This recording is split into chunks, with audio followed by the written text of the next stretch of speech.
आज हम लोग इस वीडियो में डिस्कस करेंगे Cauchy general principle of convergence और समझने की कोशिश करेंगे कि ये Cauchy general principle of convergence exactly कहता क्या है और इससे रिलेटेड कुछ प्रॉब्लम को करेंगे। तो नमस्कार दोस्तों, मेरा नाम सुनील है। आप देख रहे हैं यूट्यूब चैनल एमए क्लासेज।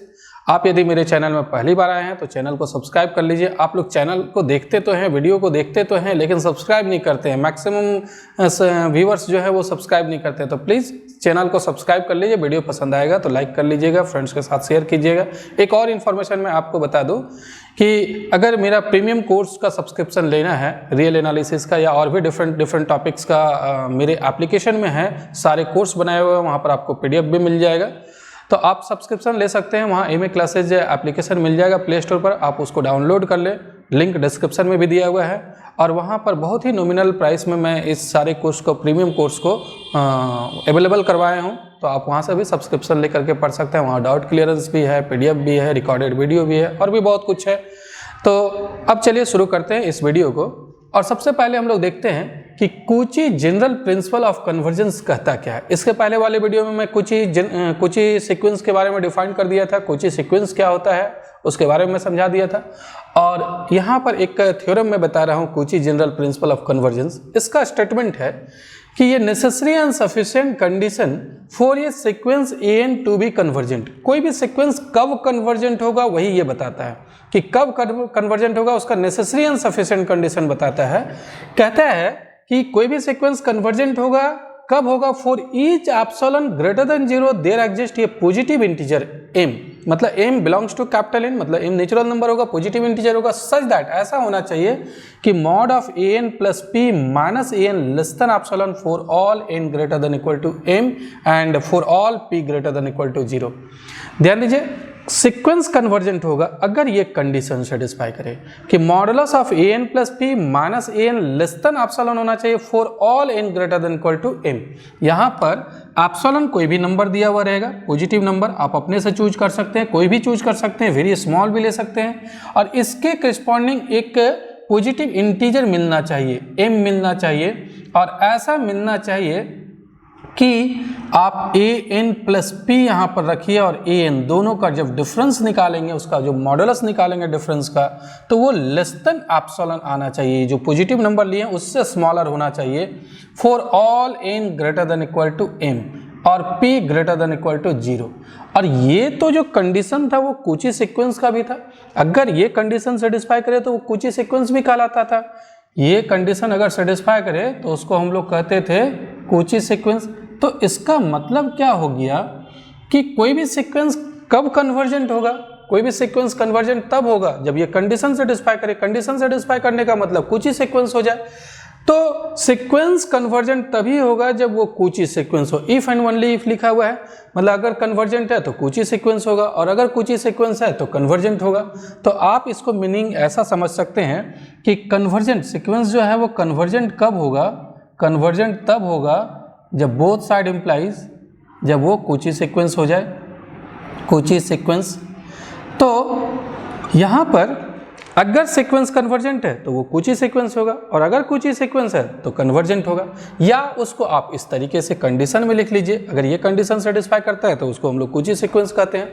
तो जनरल प्रिंसिपल ऑफ कन्वर्जेंसी जो है, Cauchy general principle of कन्वर्जेंसी, exactly इसका स्टेटमेंट तो यही है, ये स्टेटमेंट है। और कूची क्राइटेरियन, ये जो कंडीशन मैं बता रहा हूँ कि convergent both side implies Cauchy sequence, ये जो थ्योरम होता है कि every real sequence is a Cauchy sequence या every real sequence is a convergent sequence if and only if it is Cauchy sequence. तो इसको कूची क्राइटेरियन फॉर कन्वर्जेंस भी कहते हैं, कूची क्राइटेरियन फॉर कन्वर्जेंस। तो वो एक अलग थ्योरम हो जाता है। हालांकि दोनों थ्योरम जो है वो लगभग एक ही है, एक ही चीज़ है। ये भी वही कहता है, ये भी वही कहता है, लेकिन स्टेटमेंट जो है वो अलग अलग तरीके से डिफाइन किया गया है। Cauchy general principle of convergence का स्टेटमेंट ये है, कूची क्राइटेरियन फॉर कन्वर्जेंस का स्टेटमेंट है कि every real sequence is convergent if and only if it is a Cauchy sequence. लेकिन दोनों का मीनिंग सेम है। अब एग्जैक्टली यहाँ पर आप समझने की कोशिश कीजिए कि कूची जनरल प्रिंसिपल ऑफ कन्वर्जेंसी में होगा क्या। यहाँ पर ये कूची सीक्वेंस होना चाहिए और कूची सीक्वेंस होना चाहिए मतलब क्या हुआ, कूची सीक्वेंस में तो मैं बताया था कि कुची सीक्वेंस में कोई एक फिक्स टर्म मिल जाएगा एप्सिलॉन के करस्पॉन्डिंग, एप्सिलॉन पॉजिटिव नंबर लेते हैं तो उसके करस्पॉन्डिंग एक फिक्स टर्म मिल जाएगा, मतलब m मिलता है, m यहाँ पर एक नेचुरल नंबर मिलता है तो m मिलेगा तो एक फिक्स टर्म मिल जाएगा। और इस टर्म के बाद जितने भी टर्म आएंगे, इसके बाद कौन कौन से टर्म आएंगे, am+1, am+2, am+3 dot dot, ये सारे टर्म आएंगे। तो वो सभी टर्म जो है वो कहाँ पर होना चाहिए, वो टर्म जो है वो काफ़ी क्लोज होना चाहिए, क्योंकि उसी के बाद वाला हम लोग यहाँ पर दो टर्म का डिफरेंस निकाल रहे हैं। m से बड़ा n रखना है, m से बड़ा n रखेंगे और इससे भी तो बड़ा ये हो जाएगा n+p, यहाँ पर p नॉन नेगेटिव है तो n से बड़ा तो n+p हो जाएगा। तो उसके आगे वाला टर्म लेना है, mth टर्म जो ले रहे थे उसके आगे वाला टर्म यहाँ लेना है। बड़ा मीन्स मतलब आगे वाला टर्म, ये जरूरी नहीं है बड़ा, इंक्रीजिंग डिक्रीजिंग की अगर सीक्वेंस अगर इंक्रीजिंग रहेगा तो उसके आगे वाला टर्म बड़ा हो जाएगा, लेकिन डिक्रीजिंग रहेगा तो उसके आगे वाला टर्म जो है वो स्मॉलर हो जाएगा। तो हम लोग बात कर रहे हैं उसके आगे वाला टर्म। अगर एप्सिलॉन के करस्पॉन्डिंग एक पॉजिटिव इंटीजर मिल जाएगा और पॉजिटिव इंटीजर मिलेगा तो इसके मतलब एक फिक्स टर्म मिल जाएगा, और उस फिक्स टर्म के आगे जितना भी टर्म है उसमें से कोई भी दो टर्म ले लीजिए, कोई भी दो टर्म, तो उसका डिफरेंस लेस देन एप्सिलॉन होगा। तो उसके आगे जो भी टर्म है वो काफ़ी क्लोज होगा, क्योंकि डिफरेंस लेस देन एप्सिलॉन है। एप्सिलॉन तो हम लोग वेरी स्मॉल ले सकते हैं और एवरी एप्सिलॉन लिखा हुआ है, ईच एप्सिलॉन, तो वेरी स्मॉल ले सकते हैं। तो ये उसके आगे जितना भी टर्म है वो काफ़ी क्लोज हो जाएगा। अगर काफ़ी क्लोज हो गया तो वो सीक्वेंस क्या हो जाएगा, कन्वर्जेंट। तो मीनिंग एक ही चीज़ है, इसको आप ऐसे ही सिर्फ याद रखिए कि कोई भी सीक्वेंस कन्वर्जेंट तब होगा अगर एप्सिलॉन हम लोग वेरी स्मॉल भी ले लेते हैं तो एप्सिलॉन के करस्पॉन्डिंग एक पॉजिटिव इंटीजर मिलना चाहिए और पॉजिटिव इंटीजर के करस्पॉन्डिंग एक फिक्स्ड टर्म मिल जाएगा सीक्वेंस का। तो एप्सिलॉन के करस्पॉन्डिंग एक फिक्स्ड टर्म मिलना चाहिए और उस फिक्स टर्म के बाद जितने भी टर्म आएंगे उसके बाद वाला जो टर्म आएंगे वो सब काफ़ी क्लोज होगा। अगर काफ़ी क्लोज हो जाएगा तब वो सीक्वेंस को हम लोग कहेंगे कुची सीक्वेंस। तो मीनिंग कुची सीक्वेंस नहीं, तब वो सीक्वेंस जो है वो कन्वर्जेंट सीक्वेंस हो जाएगा। तो अब चलिए आगे हम लोग क्या करते हैं, अब हम लोग आगे कुची सीक्वेंस से रिलेटेड कुछ रिजल्ट है, उस रिजल्ट को हम लोग देखते हैं और कुची जनरल प्रिंसिपल ऑफ कन्वर्जेंस से कुछ क्वेश्चन को हम लोग करेंगे। तो देखिए यहाँ पर मैं कुछ रिजल्ट बता रहा हूँ कि let an and bn be a Cauchy sequence. ये दोनों जो सीक्वेंस है वो कुची सीक्वेंस है, तो दोनों का जो सम होगा वो भी कुची सीक्वेंस हो जाएगा। अगर दो सीक्वेंस कुची सीक्वेंस है तो दोनों के सम से जो सीक्वेंस बनेगा वो भी एक कुची सीक्वेंस हो जाएगा। कैसे होगा जरा ध्यान दीजिए, जैसे ये सीक्वेंस और ये सीक्वेंस दोनों कुची सीक्वेंस है, an एंड bn, ये दोनों जो है वो कुची सीक्वेंस है, an एंड bn और कुची सीक्वेंस मैं शॉर्ट में लिख दिया। जब ये कुची सीक्वेंस है तो कन्वर्जेंट भी होगा, क्योंकि हम लोग कुची क्राइटेरियन फॉर कन्वर्जेंस देख चुके हैं कि अगर कोई सीक्वेंस कुची सीक्वेंस है तो वो कन्वर्जेंट भी होता है, तो ये कन्वर्जेंट भी हो जाएगा। an एंड bn ये दोनों सीक्वेंस जो है आर कन्वर्जेंट। और जब ये कन्वर्जेंट हो गया तो हम लोग पढ़ चुके हैं कन्वर्जेंसी में एक रिजल्ट कि दो सीक्वेंस अगर कन्वर्जेंट है तो दोनों का सम भी क्या होता है, an plus bn is convergent, ये भी कन्वर्जेंट हो जाएगा। अब जरा देखिए, ये भी हम लोग कुची क्राइटेरियन फॉर कन्वर्जेंसी में पढ़ चुके हैं कि अगर कोई सीक्वेंस कन्वर्जेंट है तो वो कुची सीक्वेंस होता है। तो ये जब कन्वर्जेंट हो गया तो ये कुची सीक्वेंस हो जाएगा, an plus bn is a Cauchy sequence. Short में मैं CS लिख दे रहा हूँ, कुची सीक्वेंस। तो अगर दो सीक्वेंस कुची सीक्वेंस है तो उसका सम भी जो है वो एक कुची सीक्वेंस आ जाएगा। एक्चुअली जब सीक्वेंस कुची सीक्वेंस है तो कन्वर्जेंट हो जाएगा, और दो सीक्वेंस अगर कन्वर्जेंट रहे तो दोनों का सम भी कन्वर्जेंट होता है, और जब दोनों का सम कन्वर्जेंट आ गया तो कन्वर्जेंट सीक्वेंस कुची सीक्वेंस भी होता है, तो फिर कुची सीक्वेंस हो जाएगा। तो चलिए अब आगे देखते हैं हम लोग नेक्स्ट और क्या कहता है। ये सीक्वेंस और ये सीक्वेंस कुची सीक्वेंस है तो इसका डिफरेंस भी क्या होगा, कुची सीक्वेंस होगा, दोनों का डिफरेंस, और दोनों का प्रोडक्ट जो आएगा वो भी एक कुची सीक्वेंस होगा। और an अगर नॉट इक्वल टू 0, कोई भी टर्म सीक्वेंस का जो है वो 0 नहीं है, साथ में इसका लिमिट भी 0 नहीं होना चाहिए। ध्यान दीजिएगा, लिमिट भी 0 नहीं होना चाहिए सीक्वेंस का, तो इसके रेसिप्रोकल से जो सीक्वेंस बनेगा वो भी कुची सीक्वेंस होगा। अगर सीक्वेंस an कुची सीक्वेंस है, कोई भी टर्म 0 नहीं है, ना तो उसका लिमिट 0 है, यानी कि वो 0 पर कन्वर्ज भी नहीं करता है, तब उसके रेसिप्रोकल से जो सीक्वेंस बनेगा दिस इज ऑल्सो एक कुची सीक्वेंस। अगर bn नॉट इक्वल टू 0 है और इसका लिमिट भी 0 नहीं है, ये bn का कोई भी टर्म जो है वो 0 नहीं है और लिमिट भी 0 नहीं है, तब दोनों के कोशेंट से जो सीक्वेंस बनेगा an डिवाइडेड बाय bn वो भी क्या होगा, कूची सीक्वेंस होगा। तो ये कुछ रिजल्ट है, इसको याद रखिएगा। चलिए अब हम लोग कुछ क्वेश्चन देखते हैं जो कूची जनरल प्रिंसिपल ऑफ कन्वर्जेंस से है। तो इस क्वेश्चन को देखिए, क्वेश्चन कहता है कि using Cauchy general principle of convergence so that the sequence an where an equal to 1 plus 1/2 plus 1/3 plus dot dot 1/n is not convergent. इस थ्योरम का यूज करना है, Cauchy general principle of convergency का, और इसी theorem का use करके इस सीक्वेंस को दिखाना है नॉट कन्वर्जेंट। कन्वर्जेंट नहीं होगा ये दिखाना है कि नॉट कन्वर्जेंट। तो यहां पर सीक्वेंस का nth टर्म दिया हुआ है। अब इस सीक्वेंस के nth टर्म से अगर आपको फर्स्ट टर्म लिखना हो तो फर्स्ट टर्म क्या होगा, अगर फर्स्ट टर्म लिखना हो तो n की जगह 1 पुट करेंगे, n की जगह 1 पुट करेंगे मतलब लास्ट में भी n की जगह 1 पुट कीजिए, 1/1 मतलब सिर्फ फर्स्ट टर्म। एक्चुअली ये nth टर्म में n टर्म्स का सम है। ये nth टर्म जो है वो उसमें n टर्म्स है, आप काउंट कर लीजिए 1 2 3 से लेकर के n तक है। तो nth टर्म में n टर्म्स का सम है, फर्स्ट टर्म में तो एक ही टर्म होगा, सेकेंड टर्म में कितना होगा, 2 टर्म का सम हो जाएगा 1 प्लस 1/2। ये n की जगह 2 पुट करेंगे तो 1/2 मतलब 1 प्लस 1/2। थर्ड टर्म क्या होगा, थर्ड टर्म में 3 टर्म का सम हो जाएगा 1 प्लस 1/2 प्लस 1/3। इसी तरीके से जैसे जैसे आगे बढ़ेंगे टर्म की संख्या बढ़ती चला जाएगा। अब जरा देखिए आगे, इसको यहाँ पर जो दिया हुआ है वो तो हम लोग लिख जाते हैं, वी हैव यहाँ पर an पता है, an क्या है 1 plus 1/2 plus 1/3 plus dot dot 1/n। अब निकाल लीजिए आप an प्लस p।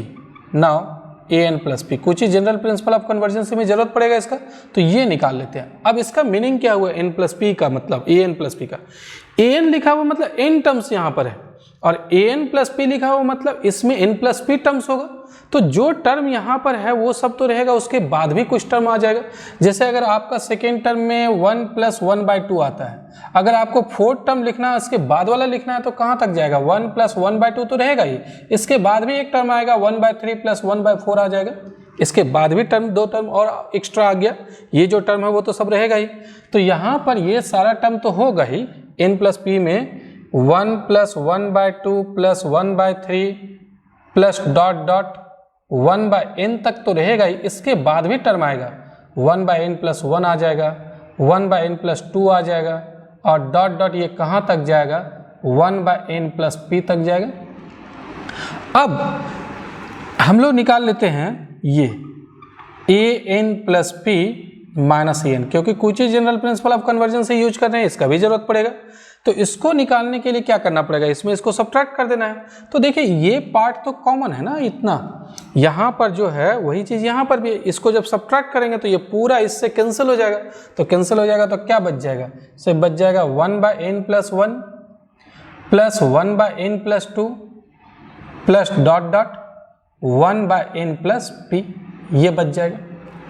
अब देखिए इसको हम लोग नंबर 1 करके यहाँ पर छोड़ देते हैं। अब दिखाना है सीक्वेंस नॉट कन्वर्जेंट, हम लोग उल्टा मान करके चलते हैं। अगर संभव है तो मान लेते हैं कि सीक्वेंस से कन्वर्जेंट है। तो मैं यहाँ पर लिख रहा हूँ इफ पॉसिबल, अगर संभव है तो, if possible we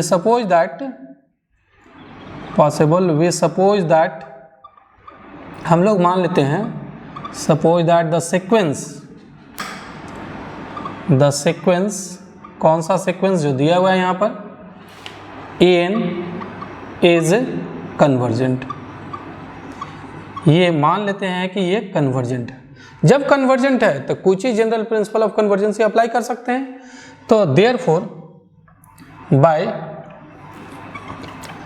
कूची general principle of convergency, general principle of convergency या general principle of convergence, if epsilon equal to, epsilon हम लोग कोई भी नंबर ले सकते हैं, तो एप्सिलॉन यहाँ पर फिक्स कर देंगे। हम लोग क्या दिखाना था कि नॉट कन्वर्जेंट, हम लोग मान लिए कन्वर्जेंट, तो कंट्राडिक्शन मिलेगा, तो फिर बाद में कन्वर्जेंस हो जाएगा। तो नॉट ये कंट्राडिक्शन के लिए हम लोग क्या करेंगे, कोई भी एप्सिलॉन चूज कर लेंगे, अपने से चूज कर लेंगे। एप्सिलॉन तो कोई भी पॉजिटिव नंबर चूज कर सकते हैं यहाँ पर, तो अपने से चूज करेंगे। क्या चूज करेंगे वो भी अभी खाली छोड़ेंगे, यहाँ पर अभी लिख नहीं रहे हैं क्योंकि हम लोग को पता नहीं है क्या लेना पड़ेगा, तो बाद में हम लोग को पता चल जाएगा, तो उस समय यहाँ पर फिल कर देंगे, अभी आप खाली छोड़ दीजिए। तो by Cauchy general principle of convergency if epsilon equal to खाली छोड़ दीजिए, देयर एग्जिस्ट एक पॉजिटिव इंटीजर मिल जाएगा m सच दैट m मिल जाएगा, और ऐसा मिलेगा कि सच दैट अगर आप n जो है वो n से बड़ा लेते हैं, for all n greater than equal to m, p greater than equal to 0, we get mod an plus p minus an less than epsilon मिलना चाहिए। Cauchy general principle of convergency कहता है कि एप्सिलॉन के कॉरस्पॉन्डिंग एक positive integer मिलता है, ऐसा मिलता है कि modulus of an plus p minus an less than epsilon होता है। कब? जब n greater than equal to m और p greater than equal to 0 put करते हैं। तो अगर ये वैल्यू पुट करते हैं तो ये लेस देन एप्सिलॉन होगा। इसका वैल्यू हम लोग निकाल के रखे हुए हैं। इसका वैल्यू कितना निकला हुआ है? इसका value an plus p minus an का फर्स्ट में देखिए हम लोग निकाले हुए हैं, an plus p minus an का 1 by n plus 1, 1 by n plus 2 dot dot 1 by n plus p, तो 1 by n plus 1 plus 1 by n plus 2 plus dot dot 1 by n plus p निकला हुआ है, और ये less than epsilon. यहाँ पर जरा ध्यान दीजिए, ये जो कंडीशन है वो ट्रू किसके लिए होगा? वो ट्रू होगा n का कोई भी वैल्यू पुट कर सकते हैं, m या m से बड़ा कोई भी वैल्यू पुट कर सकते हैं, p भी कोई भी आप पॉजिटिव रख सकते हैं, ये सभी के लिए ट्रू होना चाहिए। अगर किसी एक के लिए भी ट्रू नहीं होता है तो इसका मतलब ये गलत हो जाएगा। तो हम लोग किसी एक के लिए दिखा देंगे कि ट्रू नहीं हो रहा है। तो देखिए यहाँ पर एक पर्टिकुलर वैल्यू लेते हैं, टेक हम लोग n के जगह m ले लेते हैं, n की जगह तो m ले सकते हैं, m ले सकते हैं, m से बड़ा ले सकते हैं, तो हम लोग m ले रहे हैं। और p भी कोई भी पॉजिटिव नंबर ले सकते थे, तो p भी हम लोग m ले लेते हैं, 0 भी ले सकते हैं p, लेकिन यहाँ पर हम लोग p ले रहे हैं, m ले रहे हैं, n भी m ले रहे हैं, p भी m ले रहे हैं। वी देन अगर n और भी m p भी m ले लेते हैं तो ये क्या होगा? 1 by m plus 1, 1 by m plus 2 dot dot 1 by m plus m less than epsilon. m है क्या? नेचुरल नंबर है, नेचुरल नंबर है तो पॉजिटिव होगा, उसका रेसिप्रोकल भी कर देंगे तो भी पॉजिटिव हो जाएगा। तो ये सारा टर्म तो पॉजिटिव है, ये सारा टर्म जो है वो पॉजिटिव है। तो ये जब पॉजिटिव है तो हम लोग मॉडुलस हटा सकते हैं, क्योंकि इसका सम भी तो पॉजिटिव आ जाएगा, तो मॉडुलस हटा देते हैं। तो मॉडुलस हटा देते हैं तो 1 by m plus 1, 1 by m plus 2 dot dot 1 by m plus m, ये लेस देन एप्सिलॉन होना चाहिए। इसको हम लोग कर देते हैं नंबर 2, ये लेस देन एप्सिलॉन होना चाहिए। अब चलिए देखते हैं ये लेस देन एप्सिलॉन है या नहीं। Now 1 by m plus 1 plus 1 by m plus 2 plus dot dot 1 by m plus m, ये 1 बाय m प्लस 1 और 1 बाय m प्लस m को आप कंपेयर कीजिए, दोनों में से बड़ा कौन होगा? तो देखिए m प्लस 1 जो है वो तो स्मॉलर है m प्लस m से। मान लीजिए m की जगह 5 ही है, अगर सपोज कीजिए तो 5 प्लस 1 ये 6 आ रहा है, और यहाँ पर 5 प्लस 5 10 आ रहा है, तो ये तो लेस देन आएगा यहाँ पर। तो m प्लस 1 जो है वो स्मॉलर है m प्लस m से, इसका रेसिप्रोकल कर देंगे 1 बाय m प्लस 1, तो ये ग्रेटर देन हो जाएगा 1 बाय m प्लस m से। तो यहाँ पर हम लोग कह सकते हैं कि ये बड़ा है, किससे बड़ा है? 1 बाय m प्लस m से। फिर उसी तरीके से ये 1 बाय m प्लस 2 भी बड़ा होगा 1 बाय m प्लस m से, ये ग्रेटर देन हो जाएगा। इसी तरीके से सभी के लिए dot dot 1 by m plus m। अब ये जरा समझिए ये आता क्या है? ये जो है ये 1 by m plus m plus m 1 by m plus m कितना बार ऐड करना है आपको? यहाँ पर नंबर ऑफ टर्म्स देख लीजिए, 1 2 से लेकर के m टर्म्स है, 1 है, ये फर्स्ट टर्म है, ये सेकेंड टर्म है, ये mth टर्म है। तो अगर इसी चीज को बार बार हम लोग m टाइम्स ऐड करेंगे तो m divided by m plus m हो जाएगा, और ये m और नीचे हो गया 2m, तो ये कैंसिल होकर के क्या आ रहा है? 1 बाय 2। तो इसका मतलब हम लोग कह सकते हैं, इसको मैं इरेज कर देता हूँ, इसका मतलब यहाँ पर 1 बाय m प्लस 1, ये 1 by m plus 2 dot dot ये 1 by m plus m greater than आ गया, किससे ग्रेटर देन आया? 1/2 से, 1/2 से बड़ा आ गया, लेकिन ये आना कैसा चाहिए था? लेस देन आना चाहिए था एप्सिलॉन से। अब एप्सिलॉन क्या मानना है ये आपको समझ में आ रहा होगा। यहाँ जो 1/2 आया इसी को आप एप्सिलॉन मान लीजिए। अब एप्सिलॉन के जगह हम लोग 1/2 लिखते हैं, तो देखिए जो खाली जगह छोड़े थे यहाँ पर 1/2 डाल देते हैं, एप्सिलॉन का वैल्यू 1/2। तो ये ऐसा होना चाहिए कि लेस देन एप्सिलॉन। अब एप्सिलॉन को जो यहाँ पर हटा दीजिए और एप्सिलॉन की जगह क्या डाल दीजिए? 1/2।